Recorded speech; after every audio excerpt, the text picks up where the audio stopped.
大家好，今天分享一下儿童反复咳嗽的问题和各种原因。小孩又咳嗽了，到底是因为什么原因造成的呢？每次感冒咳嗽的时候，表现的都会略有不同，有的时候偶尔咳，有的时候晚上咳，有的时候还伴有多痰，并且小孩咳嗽的时候吃药的效果不太好。很多父母束手无策，那么以下几个小知识我们一起来学习一下吧。先说过敏性咳嗽，这种咳嗽主要表现是遇到冷空会发生剧烈的咳嗽、打喷嚏。另外，夜间咳嗽比较严重，这个时候家人们要多注意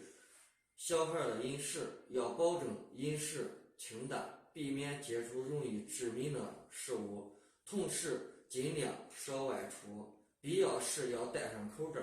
预防病情加重。我们平时可以多做一些润肺止咳的汤，或者是药食同源的汤，比如川贝雪梨膏，用川贝3颗，雪梨1个，把梨核去掉，川贝盐细粉加200毫升水，煮水喝。然后说一下上呼吸道引起的咳嗽，这种咳嗽主要表现于小孩流鼻涕、轻微发热、食欲不振，严重者还会有气喘等症状。建议大家用10颗金银花、5颗甘草、1个胖大海，用300毫升的水煮水喝。